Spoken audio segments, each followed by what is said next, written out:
few short presentations, and then we will answer questions that have been pre-submitted by community members. Zoom attendees can submit questions in real time using the question and answer function on your screen. Agency representatives are on this Zoom meeting responding to your questions live. Please note that if you're watching this via the YouTube live chat, or if you're submitting questions through that live chat, those questions will not be answered. You must use the Zoom link. So we will drop into the YouTube chat a link to the Zoom meeting so that if you have questions, use that Zoom platform to submit those questions. As mentioned, we have a series of presentations, and first off, Supervisor Kathryn Barger will lead us with her remarks. Supervisor, the floor is yours. Thank you. Good afternoon. I want to highlight some important news that directly impacts you all. Last week, the Board of Supervisors unanimously approved my motion to defer and refund county permitting fees for those rebuilding their homes. Let me be clear about what this means. The county is using the phrase deferring fees as a matter of protocol. This is our first step to eliminate them entirely. The plan is to permanently waive fees so no one who lost their home in Altadena pays any permitting fees. Here's what's happening next. The county is doing a study to reevaluate the full cost of the permit fees. We know that the streamlining efforts, deployment of AI tools, and self-certification will reduce costs to the county. Once we have revised fees identified, we will secure the funding so we can relieve you of this burden. Rest assured, this will happen. The county will cover the costs for you. You have already lost so much, you shouldn't have to worry about permit fees getting in the way of rebuilding your home. For most families, these fees may have exceeded $20,000. That's a barrier we cannot allow to stand. If you owned and lived in your home before the fires, you are eligible. A self-attestation form will be required and verified by the county. That means no permit or inspection fees up front, and if you've already paid them, you will get a refund. Refunds will be processed by the departments to eligible homeowners who have verified forms. I also want to be clear that the refunds will go to the person that paid the fees. I know in many instances, this may be the agent, architect, or engineer for the property owner. That is why I have asked the departments to ensure there is a protocol in place to notify the property owner when refunds are issued. More details to come from the county on this. The work I'm doing to help rebuild Altadena is more than policy. To me, it's personal. These are real-life impacts that affect each of you every day. I visit Altadena weekly, and I am committed to seeing the rebuilding progress myself. I want you to know that I am laser focused on removing obstacles because I believe in your right to rebuild and remain in the community that you call home. Thank you. Thank you very much, Supervisor. Our next presenter is with the Department of Public Works. We have Kiara Barnett. Good afternoon, everybody. All right, thank you for sharing those slides on screen. So as the supervisor just mentioned, last week on June 17th, the County Board of Supervisors approved a motion to immediately defer rebuilding fees for qualifying property owners rebuilding from the January wildfires. Qualifying applicants must be located in unincorporated Los Angeles County, be rebuilding a single-family home that was damaged or destroyed in the Eaton or Palisades fires, and have both owned and lived in the property being rebuilt prior to January 7, 2025. Property owners who have already paid fees, as the supervisor mentioned, will be eligible for refunds. And the motion did also direct several county departments to complete an updated fee study within 60 days, taking into account potential cost savings from new technologies and systems now being deployed, like Archistar and pre-approved plans that I'll talk about a little bit further. And if we can move to our next slide, please. Great. So to provide an update on permit progress, shown on screen is our current recovery dashboard as of this morning. 788 applications have been received by LA County for rebuilds in the Eaton unincorporated area. Planning review first for what is proposed to be built and where on the site, and planning have cleared 534 applications. Once full building plans are prepared and submitted, a project progresses into the plan review stage for how the structure is proposed to be built. To date, 317 projects have progressed to building plan review with full building plans submitted. 33 rebuild permits have been issued in Altadena. And for permits issued to date, the average time from initial submittal to permit issuance averaged 46 business days. And if we can move to the next slide, please. Homeowners looking to rebuild due to the Eaton and Palisades wildfires may be able to use a pre-approved standard plan. Pre-approved plans and streamlined permitting processes can help homeowners rebuild more efficiently, safely, and affordably. In just a few short weeks since the launch of the pre-approved plan program, LA County has received 39 pre-approved plan designs for review. Of those, 35 have cleared planning review, 9 have submitted full building plans for review, and 1 home design has been approved. And if we can move to the next slide, please. To date, 1 plan has been pre-approved for use within the unincorporated Los Angeles County, and the design does comply with high fire hazard severity zone requirements, so it can be used anywhere in the area. These first pre-approved plans have been developed in partnership with Foothill Design Catalog, Foothill Catalog Foundation, a nonprofit organization working to help provide a path to efficiently rebuild homes lost in Altadena while still preserving the historical character of the community. For the design that has been approved, there are 3 different variations on style, and this, as well as other plans as they get approved, this plan, as well as others, will have information posted in our catalog online, including design information, such as the number of stories, number of square feet, how many beds and baths, and we'll have a fact sheet available for these particular designs so that homeowners can reach out to the design companies to see if that's an option they would like to explore. And if we could go to the next slide, please. So the comprehensive Road to Rebuilding Guide is now available on the LA County Recovers website. The guide is an introduction to planning, designing, and constructing healthy, resilient, and efficient buildings and properties. The guide offers an introduction to the many measures one can take while rebuilding to make buildings and communities more resilient. Additionally, there are several organizations and agencies dedicated to the subject matter that have developed in-depth resources and tools to assist property owners in making informed decisions for fire-resilient properties and buildings.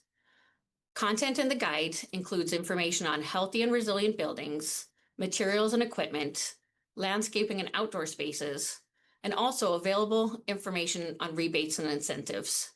And this information will be frequently uploaded with the most current best information. And that can be found on our recovery.lacounty.gov rebuilding site.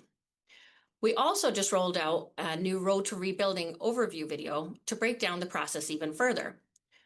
To help residents navigate in the complex rebuilding process after a wildfire, LA County has created a roadmap to help identify the steps from debris removal to moving in to be able to rebuild your property. So we'll try playing this animated video to provide an overview of some of the steps on Road to Rebuilding. So we'll see if that video can be played.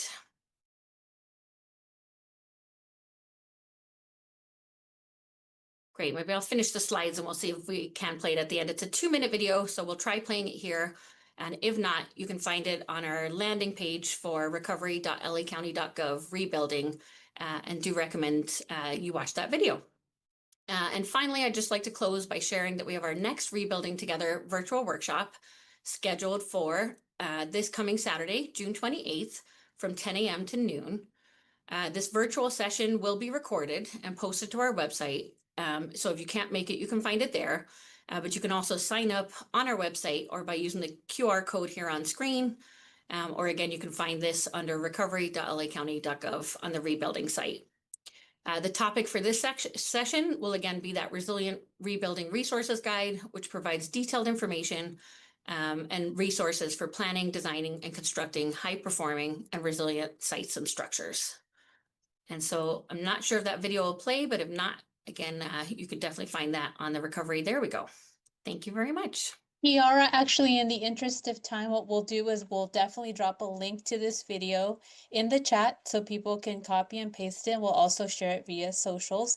But I did want to ask you just one question that we've heard pretty consistently is people want to know for the permit fee deferrals and the refunds, does that only apply for like rebuilds? No, so it would apply again for properties in the unincorporated area where somebody owned and resided in the home. And that would be for all people that are rebuilding a structure that was lost by those wildfires.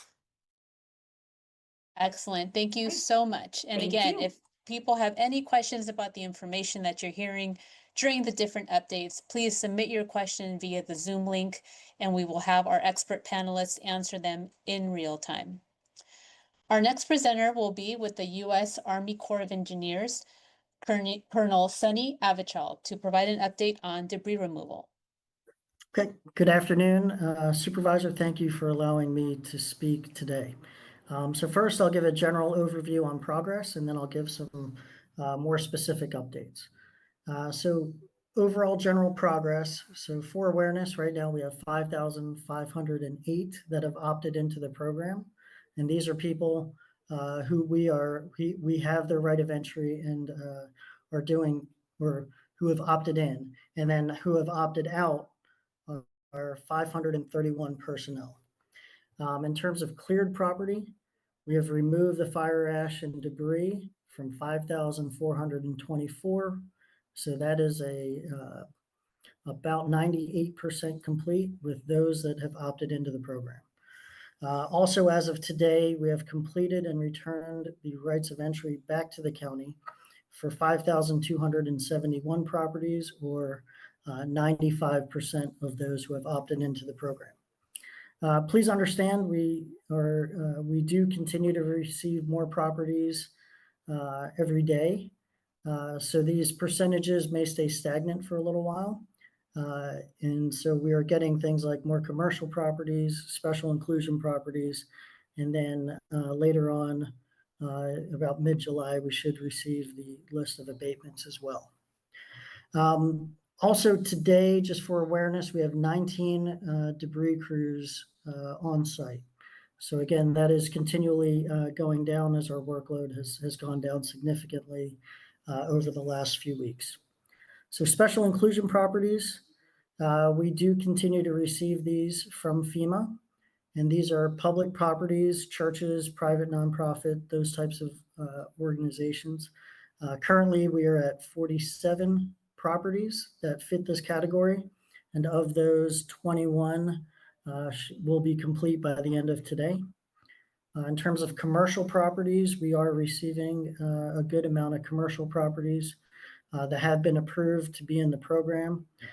There are 63, which is up about 37 from last week. These are commercial properties primarily on Lake and Fair Oaks, those two avenues. And again, we will continue to work on those properties, and we should continue to receive those as well. Public Works is going to notify those businesses once they are into the program itself. And then lastly, I'll talk just once again about abatements. The county has set a deadline of 30 June for those that have opted out of the program to complete debris removal from their property. If for some reason they're unable to do so, we know that the county will do an abatement, and then the deadline for us to receive those properties is 15 July. Okay, I will remain on the line for any questions, and thank you. Thank you very much, Colonel Avichal. Next up, we have with the LA County Department of Public Health, Dr. Nicole Quick. Good afternoon, and thank you for having me here today. I'm going to spend a couple minutes talking about the current soil lead testing program that is up and going. That was following a board motion back in April. Public Health has been directed to use up to $3 million from the county's lead paint hazard mitigation program to offer this large-scale residential soil testing program. So this program is open for anybody who has a property that's located in the burn area, in the Eaton area, outside the burn area, or downwind. Once again, this is open for those folks that are in the burn area, outside and downwind in the Eaton area. So this program consists of a self-collected soil sample. So individuals will collect soil from 4 places on their property. That soil sample will be brought to a drop spot.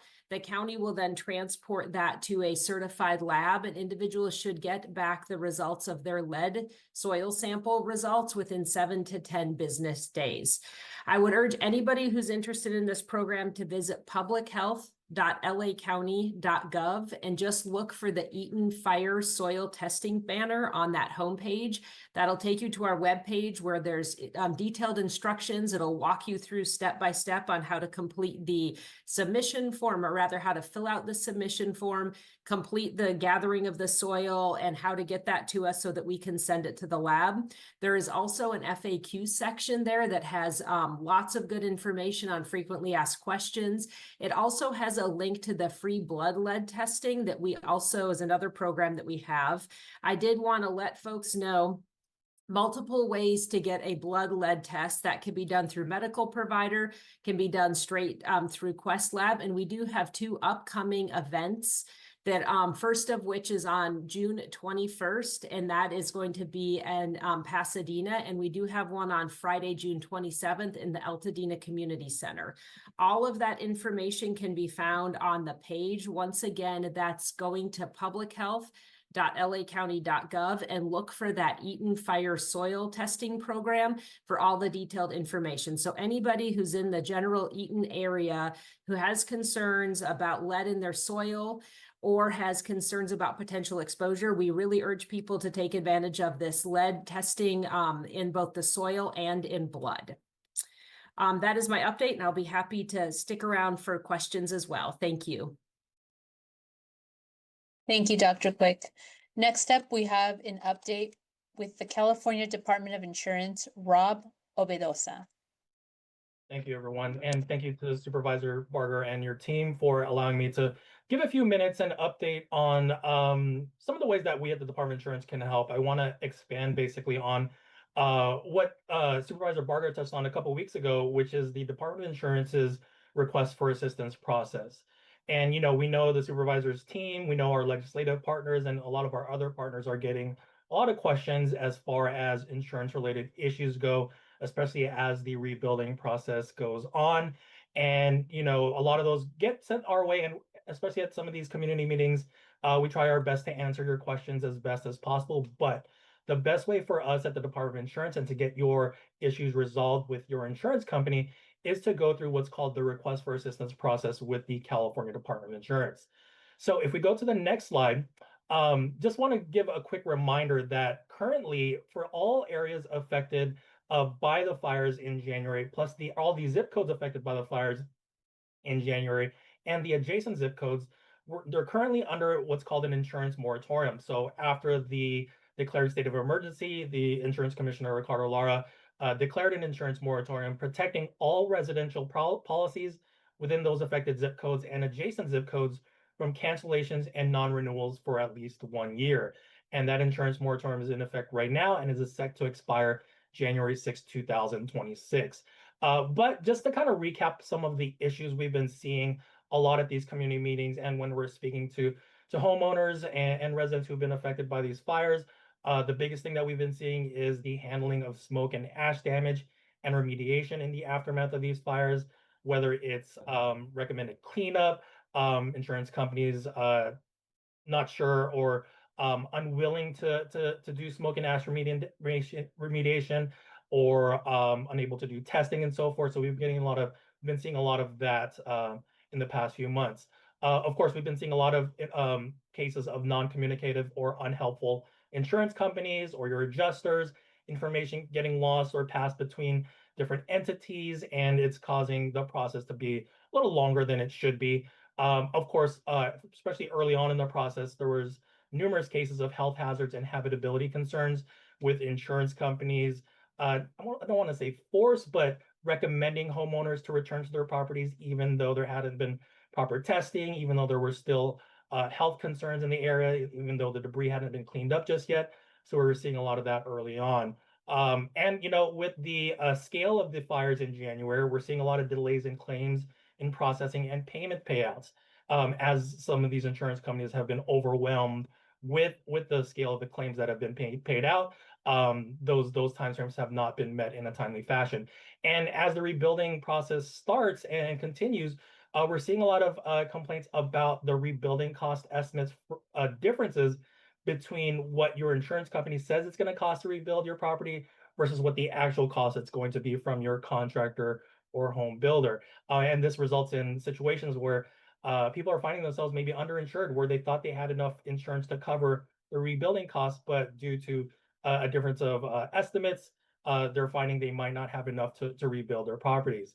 So, like I said, we've been getting a lot of these questions and concerns from residents all over the place these past few months. And on the next slide, so we recommend everyone, if you're having any issues with your insurance company, please start the request for assistance process with the Department of Insurance. So we are the largest consumer protection agency within the state of California, and we're here to help you with any of your insurance issues with your insurance company. You can either call us by calling us at 1-800-927-4357. Response times are pretty quick. I don't think you can wait longer than 2 or 3 minutes to reach somebody. And it's not, when you call that, you're not going to like some generic call center. The people that are answering those phones are the same people who are answering questions and meeting with residents at our insurance workshops that we held early on in the process. They're the same staff that were staffing the disaster recovery centers. They're our insurance experts, and they're very knowledgeable, and they're there to help you with your insurance needs. Of course, if you'd like to submit a request for assistance, you can also do that on our website at insurance.ca.gov. Right on our website in the upper left-hand corner, you'll see that box or that button that says file a complaint. You can file that digitally as well. Or if you want to submit documentation, paperwork, and send everything by mail, you can download a copy of our request for assistance form, or you can call us and we can send you that form, and then you can mail the information back to us. But of course, if you want a quicker response, we would recommend calling us or starting the process online. And then if we go to the next slide, just want to give a brief update just on how the request for assistance process works. So this process is actually defined within California insurance statute. So the insurance companies are required by law to respond to us and cooperate with our investigations if we receive a request for assistance from a consumer. So once you submit a consumer, once the consumer themselves files a request for assistance with us at the Department of Insurance, it is then assigned to a compliance officer. Once that's assigned to that case is assigned to our compliance officer, we will confirm with you with the consumer, and then also send an inquiry to the insurance department or insurance company at the exact same time. And when we send that inquiry, the insurance company has 21 days to respond.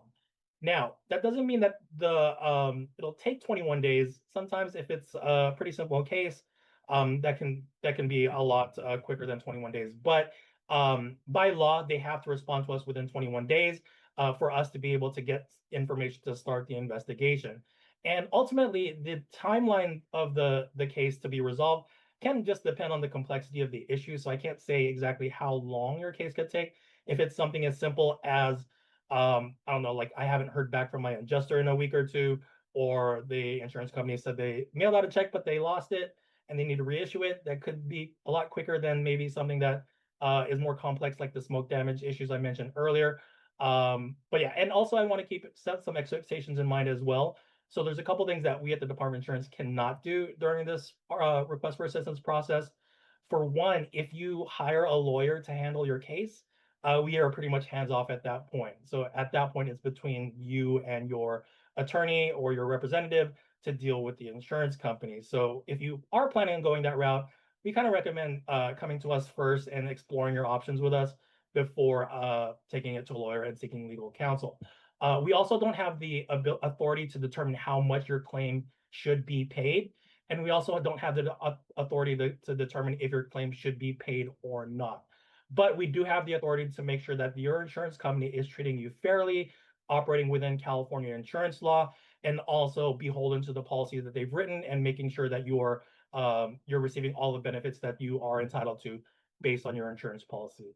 And on the next slide, as a result of our help with insurance claims, as of May 12th, 2025, last month, so far over 38,000 claims related to these fires in January have been filed. At least 35,000 have been at least partially paid, resulting into 17.1 billion in claims paid so far.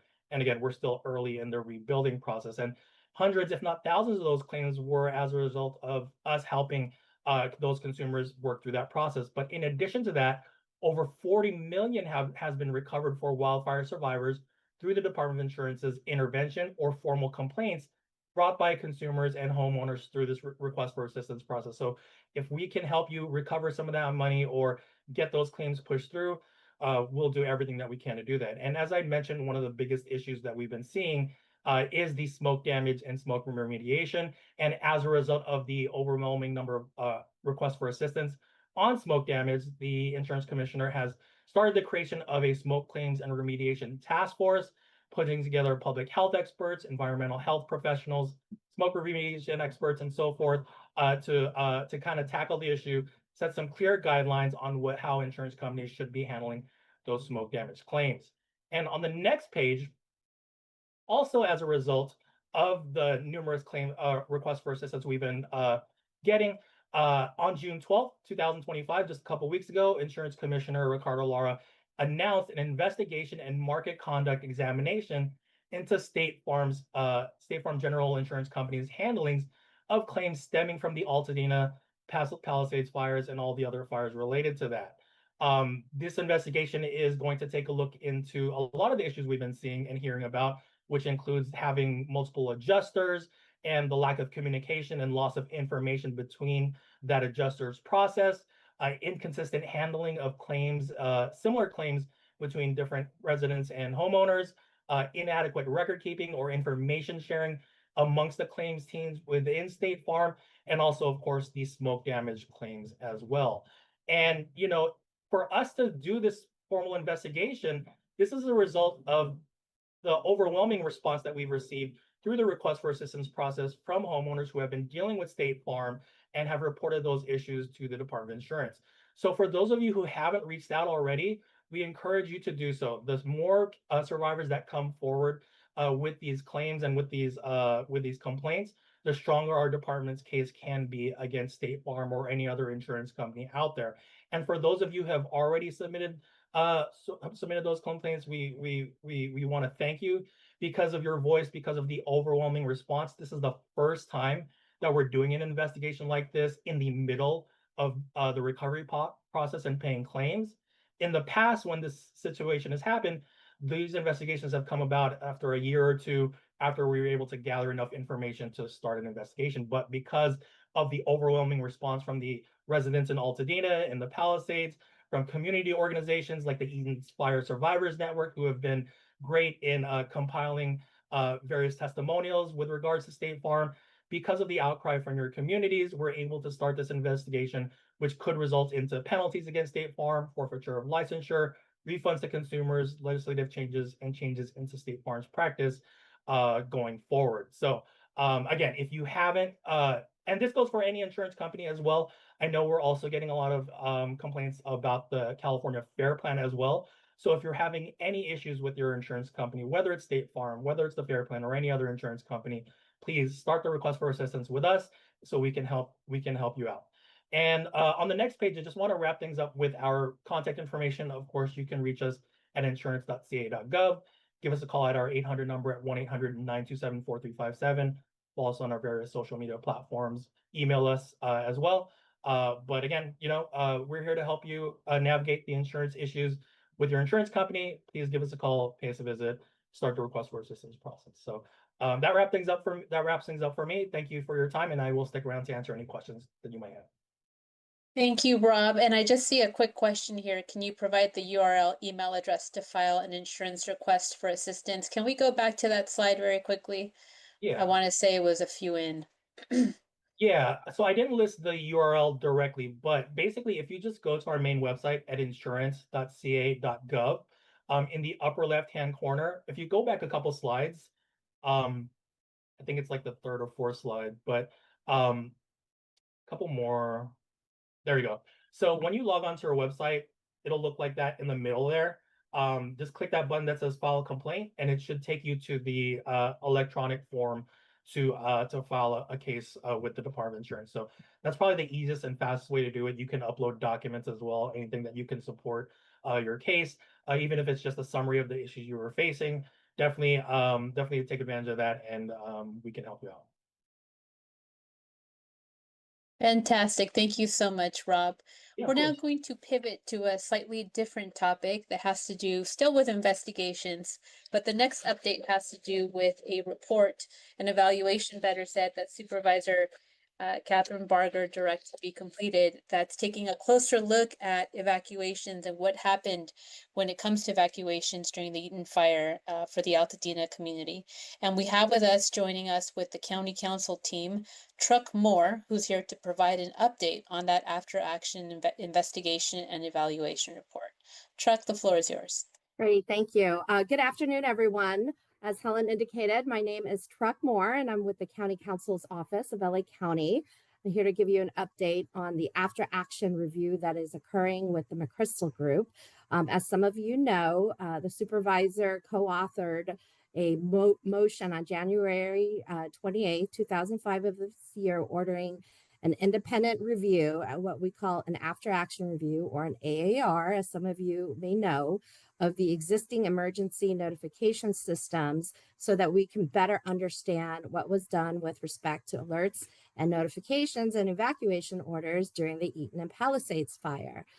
In response to that adopted motion on January 28th, we retained the McChrystal Group to conduct that independent after-action review on emergent evacuation policies and emergency alert notification systems that was utilized by the county. The McChrystal Group, who is the consultant that we retained, is led by 4-star General Stanley McChrystal, and he's got a lot of experience along with his team working on various after-action reviews. The team that is doing the review has extensive emergency management and disaster response experience, and they have done a lot of AARs, including the recent AAR related to the September 24 North Carolina hurricane that some of you may be familiar with.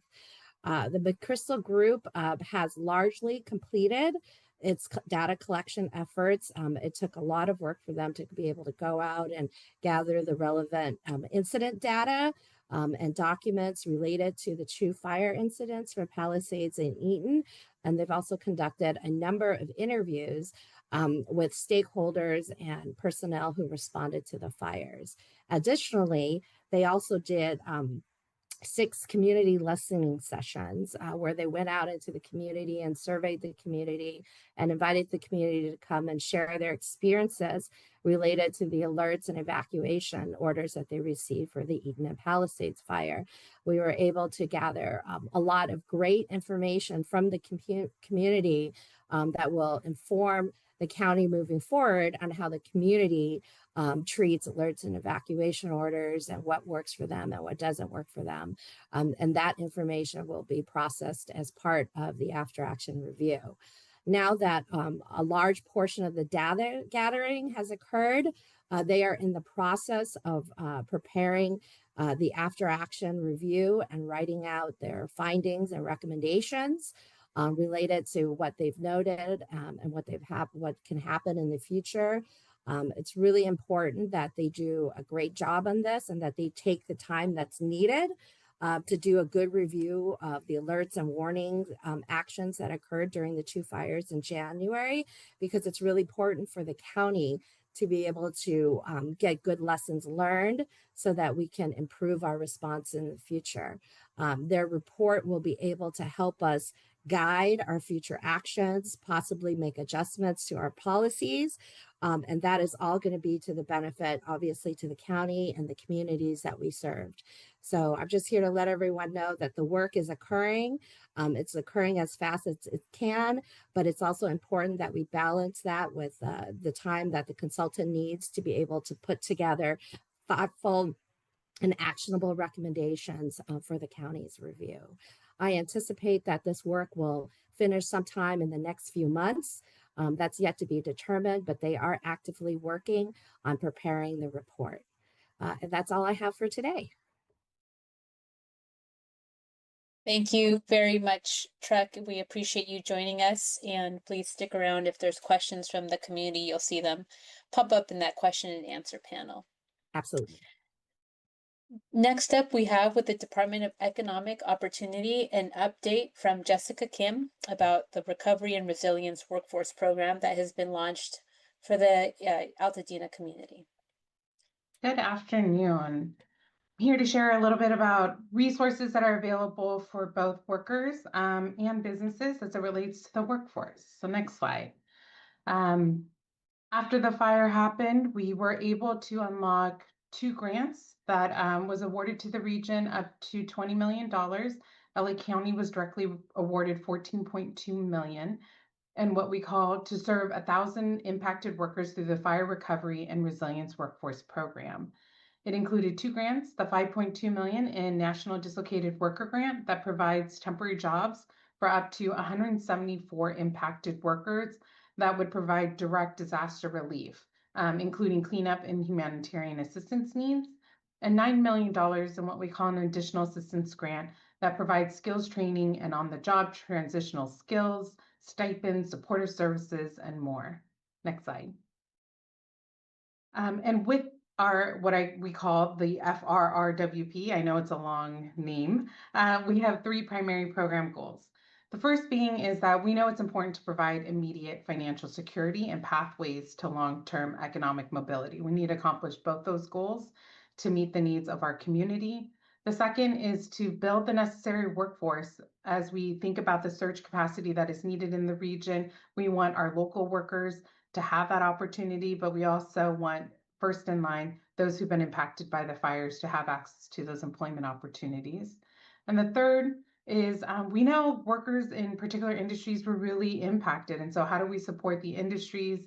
How do we support the businesses? How do we invest in upskilling opportunities and connections with employers? Next slide. And so there are a couple of primary services that are available. One is temporary paid work. And so with county agencies and other businesses and organizations that are providing that direct support recovery, where the position is doing 100% of cleanup, recovery, resiliency, humanitarian assistance, we are subsidizing 3 to 5 months, up to 800 hours of that paid work experience at the wage commensurate with that position. And so we want to ensure, again, if you've been impacted, you have an opportunity to work and deliver and support the community. And for businesses, county agencies, government agencies, and our business organizations, we will pay the full wages. In addition, we have paid transitional work experiences. So if you are an employer and you are struggling to find the wages in order to continue business, you've been impacted and are willing to give someone who's been impacted by the fire an opportunity to gain work experience, we will offset wages. It builds on the job training opportunities. It helps people transition. And so with that, even if we then, the third one, need to invest in job training. If you were impacted or there's a skill set or there's an upskilling that you are in need of, we want to ensure that you have access to the training, the credentials that lead to high growth and in-demand industries. And some of the most impacted industries that we know are hospitality, construction, early care and education, healthcare, and government. In addition to that, if you needed to get into employment quickly, there's rapid reemployment screening. So both for employers who need to bring back a workforce, but also for the worker themselves. If you've been dislocated and you need to hurry up and find employment, we're here to assist with that as well. And then ultimately, we have supportive services. And so there are stipends and other types of financial assistance like transportation supportive services, tools, work uniforms. We want to ensure that you have the full resources to get back to work and stay employed. Next screen.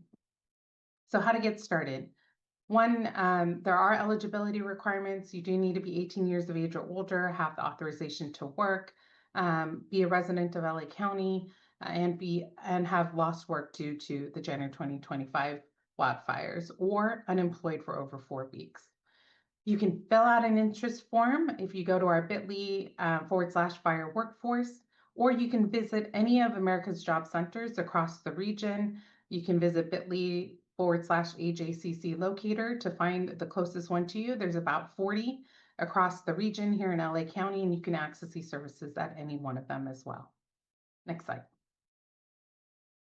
So current temporary job opportunities with our partners at Beaches and Harbor. If you're interested in being a crew supervisor, a crew laborer, parks and recreation, a child care worker, public works, intake specialist, or admin support, and at our job centers and intake specialist or admin support, we continuously update these opportunities as more opportunities come online.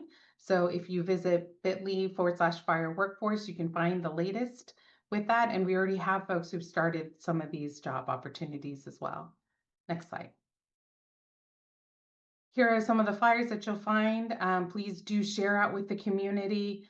We definitely want to get this far out and wide, so if folks are ready to resume work and able to do it, you can download any of your flyers and please do share. Next slide. And lastly, we're focused on our youth. And so under the great direction of our supervisor, who want to make sure our opportunity youth, our Eaton fire impacted youth have opportunity as well. We do have paid work experience. So if you are an employer here who's open to providing that paid work experience opportunity, or you know of youth who is impacted by the fire, please please direct them to this opportunity. We pay up to 160 hours. We pay the wages. The youth are often extremely excited, and it's a way to ensure that that work experience, that continuum continues even for our youth here in the region. Thank you. Thank you very much, Jessica. We have one last update. This is dealing with the topic of senior citizens that live in the community that have been impacted by the Eaton fire. And we have several representatives, Alex Gomez, Miguel Robleto, and Billy Young with the Department of Aging for LA County. Good afternoon, everybody. Alex Gomez from Aging and Disabilities. Thank you for giving us the opportunity to present. We'd like to share some information regarding our new Freedom Transportation program. Now, this is a program that provides on-demand and non-fixed route transportation services. They're free transportation services that are intended to bridge service gaps and eliminate barriers to public transportation for older adults and adults with disabilities. The eligibility for our program, it's for adults 65 years of age or older, or adults 18 through 64 who are living with a disability, either permanent or temporary. Now, there are two different types of program services that we provide under our new Freedom Transportation. One is our taxi cab services program. Basically traditional taxi cab services. Their rides are available 7 days a week, 24 hours a day. An individual can take up to 4 one-way trips for a particular month, or up to 40 miles, whichever comes first. The clients are provided with a preloaded swipe card. You will reach out to a contractor and schedule your ride. The other type of service and program that we have is our volunteer driver mileage reimbursement program. And in this particular program, participants have the opportunities to select one or more volunteer drivers for their transportation needs. Now, the volunteer drivers can include family, friends, caregivers, or neighbors. The volunteer drivers they have to utilize their own personal vehicle to provide the transportation services. And at the end of the month, the client can claim up to 150 miles per month as reimbursement for their volunteer driver. Now, you can contact us to get an application. We would love to give you services and process those. You can reach us at 1-888-863-7411. Again, the telephone number is 1-888-863-7411. We also have our email account. You can reach us at as well. newfreedom@ad.lacounty.gov. Again, that email account is newfreedom@ad.lacounty.gov. I'm going to be around here for a little bit, looking at the chat for any questions that folks might have. So happy to provide that assistance as well. And I will be passing it over to Miguel Robledo for his update. Miguel? Thank you, Alex. Appreciate it. Miguel Robledo. I am with the Area Agency on Aging and just wanted to provide a brief update on our Area Agency on Aging's activities in the Supervisorial District 5, specifically in the Altadena area. Our AAA continues to provide and connect older adults in the Altadena area with a wide range of essential services that promote health and safety and independence for older adults. These services include home delivered meals, congregate meals that are now including grab and go meals at Loma Alta Park. These of course help address food insecurity and reduce isolation. My colleague Billy might mention this when his update about our centers division. We also provide caregiver support that includes respite services, education services, and counseling for caregivers. We're also here to support any legal assistance that older adults may need, particularly related to some housing or benefits or even elder abuse prevention programs. We also, of course, have our information and assistance services that provide personalized reports and guidance to help older adults and caregivers navigate available programs in their area. And of course, we have case management and linkages services that offers personalized care coordination for older adults and persons with disabilities. We are placing a lot of increased emphasis on our linkages service providers. They deliver in-home case management and care coordination to help older adults age safely in place. This support is especially crucial right now, as older adults and persons with disabilities face already a number of challenges, and especially due to the wildfires. These are challenges that a case manager can definitely help navigate effectively. If you or someone you know is an older adult or in need of support, please don't hesitate to contact our information and assistance hotline at 1-800-510-2020. Again, that's 1-800-510-2020. Like I said, don't hesitate to contact us, and we have a number of providers that are in the area ready to support, and we're here to help and committed to ensuring older adults in the communities are remaining safe and supported. Thank you for the opportunity. I'll turn it over to my colleague Billy from our centers. Thanks, Miguel. Really appreciate it. Good afternoon, everybody. My name is Billy Young with the Community and Senior Centers team. First and foremost, I'd like to thank Supervisor Barger and her office for their continued support, and to the Department of Parks and Recreation for their partnership in helping reestablish a welcoming space where older adults can access vital services and programming. We're pleased to share that we just hit the 1-month mark at our satellite Altadena Senior Center located at the Loma Alta Park. That's at 3330 North Lincoln Avenue. We have a robust offering of regularly scheduled programming services and activities such as strength training, line dancing, chair aerobics, music club, and many more. We also host on-site presentations and workshops, some of which have included the Department of Public Health's workshop with topics covering soil and water contamination, free lead levels testing in soil for homeowners and cleaning activities in the area, also Betzetics estate planning workshop, as well as Alzheimer LA's workshop on Alzheimer's and memory loss. The next workshop and presentation is scheduled for June 27th, as we're hosting the World Elder Abuse Awareness event with on-site resources from our Disabilities Services and Support team, that's Alex's team. And separately, the Department of Public Health will also be conducting a nutrition workshop.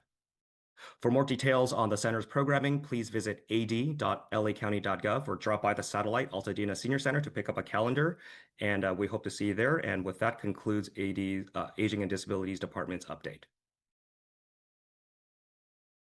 Thank you very much for those updates. We will now transition to the question and answer portion of today's meeting. We're going to start with one actually that was submitted during the meeting.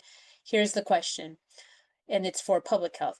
Lead is only one of a handful of toxins that burned and contaminated Altadena. Not having a soil remediation program is a deviation from previous wildfires in California. Please help me understand, how are we supposed to know if it's safe to rebuild and move back into the community? A lead soil test on my single property is not the full picture. Thank you so much. That's a really great question. And I want to provide a little bit of context and point people to some of the analysis that was done via a contract with Ruin Associates. The county did contract in for representative soil sampling within both Eaton and Palisades and outside of the fire area. And for the Eaton area, largely we did not see fire-related contamination outside of lead, hence the focus on lead for that area. There were areas in both Eaton and Palisades where there was exceedances in arsenic. Arsenic can be naturally occurring. So when I make the distinction between fire-related contamination, I'm not discounting the exceedances that we're seeing in arsenic. Because of that soil sampling that was done, that is really what led to this additional soil testing program for lead, because that is what we saw as one of the biggest potential risks, and really urge folks to utilize that testing and or utilize the representative testing to think about things that can be done during the rebuilding process. Also wanted to urge folks to consider the recommendation that came from the Department of Public Health related to the sampling that we got done by RU, and that is that soil management should be part of the process during the rebuilding. Now, soil management doesn't necessarily mean that everybody needs to remove soil. There's things that can be done with softscaping and hardscaping that can help reduce the risk. This is best done in conjunction with experts. That may be your contractor that you're rebuilding with. You may be working with your insurance company and working with an environmental specialist. Each parcel is going to have specific requirements. So this lead testing is just a piece of it. So I really do appreciate that question, because it's an opportunity to reiterate that in certain situations, it will require bringing somebody in and or working with your contractor to think about things to do. I also want to point out that on the Department of Public Health's website, we have lots of information on there on what people can do now to reduce any potential risk, whether or not you have tested your specific property. These involve measures that can be taken, such as making sure you're not tracking dust into the home, ways to either softscape or xeriscape your property to make sure that there's not loose soil. So lots of good information on there. But for specific questions related to remediation, that often requires bringing in a specialist to assess that for your property. All right, thank you. Thank you very much, Dr. Quick. I'm going to pivot to a question that was submitted in advance of the meeting from a community member. Here's the question. This is for Public Works. What is the timeline for ensuring that the commercial businesses are cleaned up? I'm concerned that the debris from these properties presents a health danger, and that when they are cleaned up and the debris is again stirred up into the air, it will again pose a health problem as well. So a little bit of Public Works and I would say public health. So, hi, good afternoon. This is Luis Ramirez with Public Works. I'll start with the milestones for the abatement of properties. The last day by which people need to clear their fire ash and debris is June 30th. We have been inspecting properties in both Altadena and also in unincorporated Palisades to track progress being made by folks that have opted out of the FEMA Army Corps program and decided to do the removal on their own. And we have started doing the last round of summary abatement orders and notices, the posting of those orders, so that we can reach and be able to make sure that we bring everybody into compliance by June 30th. Based on our inspections that happened over the weekend, there are about 60 properties, mostly residential, that don't appear to have started any abatement work or any fire debris removal process and or are in progress of removing. And so likely what's going to happen with those properties is that the county, in collaboration with the Army Corps of Engineers and FEMA, will have to come in and abate those properties. We hope to have a final list at the beginning of July to give people up until June 30th to complete the work. But the good news, if you want to look at it from that perspective, is that out of 6,000, almost 7,000 property, we're looking at 60 that really haven't began doing any debris removal. So that speaks to the success of the summary abatement process at each of the milestones that we had throughout the process, which began in mid-May. We have been working with people to get them through that final milestone of June 30th to have that process removed, or I should say the fire debris and ash removed from their properties. So that's the update that I have with regards to removal of debris. You heard from Army Corps that we have until July 15th to transmit residential properties for them to abate on behalf of the county. And so we are tracking to be able to accomplish that by that deadline. I'll be around if anybody has questions regarding the abatement process. Thank you. Thank you, Dr. Quick, or maybe our partners with Army Corps. Anybody want to weigh in on the other part of that question that had to do about the commercial debris cleanup process and posing a health danger and what can be done to address that or mitigate that? So I'll add one more thing, is that the June 30th deadline applies to both commercial and residential properties. And so we are tracking internally the properties, the commercial properties that were not included. As you heard earlier, FEMA is accepting some commercial properties into the program, but there are a couple that have not been accepted that we are tracking and working with the homeowner, not the homeowners, but the property owners to clear their debris by June 30th. If it is not done by June 30th, then we will also abate those properties. It'll be done by the county. Thank you very much, Luis. And it'll be done in a way that is definitely safe and addressing the health concerns around dust being stirred up, etc. Yeah, There's a methodology in place. Absolutely.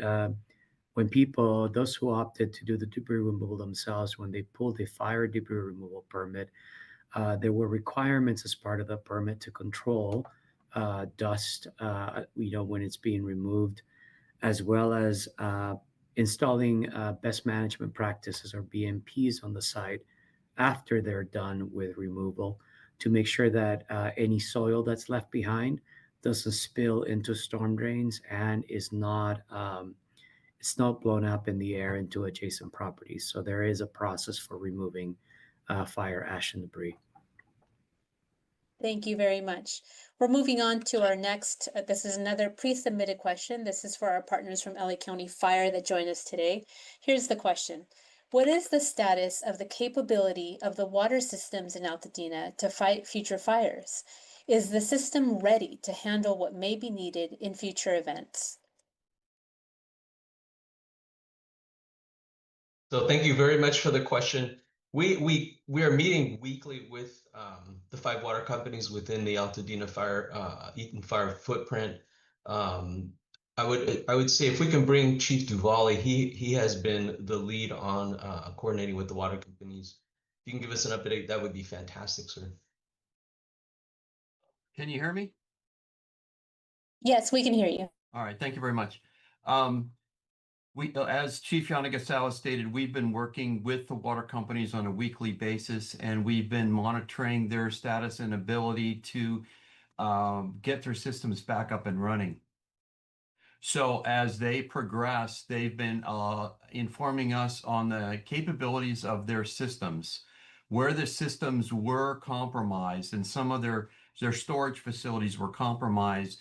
They've augmented that lost capability by cross-feeding with the other water companies in the Altadena area. There are currently 5 water companies in the area, and they've been working very closely with each other, and both Department of Public Works and the fire department have been involved in this process.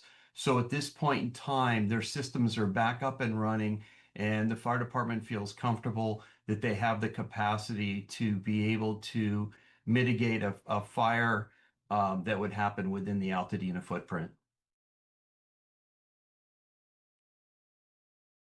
Thank you, Chief Tavalli. We have one more question before our 5 o'clock hour ends. The question was, where can we see the answers to questions that were asked if we're unable to attend the weekly meeting? So a couple of things we would like to share. We will drop this into the URL. There's a website, recovery.lacounty.gov /Altadena. That is where we are posting answers to these frequently asked questions that get posed during the supervisor's weekly Monday meeting. And we also have archived on the LA County YouTube channel the different videos of these 4 p.m. Monday meetings. So you can always, if you need to, if you can't watch live and you missed a part, or you did hear a part and maybe you need to re-listen to it, you can always find the LA County YouTube channel and replay any of the videos, or visit that URL that I shared, recovery.lacounty.gov /Altadena, and scroll to the frequently asked questions portion. We are at the 5 o'clock hour. That is the end of our time together. Thank you again for joining Supervisor Barger's weekly Altadena community meeting. For those of you on Zoom, when you exit the meeting, please provide your email address if you'd like to receive any follow-up information and notifications from the supervisor's office or any of the recovery partners that joined us today. Thank you again for joining us. Signing off. The January wildfires devastated communities and created huge challenges for our residents, businesses, and neighborhoods. Now it's time to rebuild.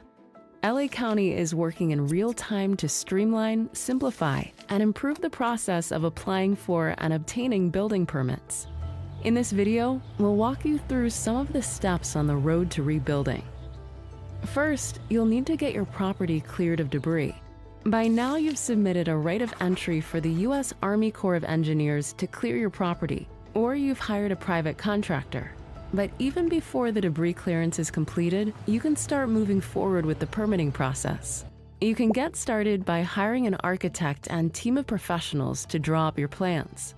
These plans are essential to have in hand to apply for a permit so that the county knows what you're planning to build, whether it will be the same as before or something completely new.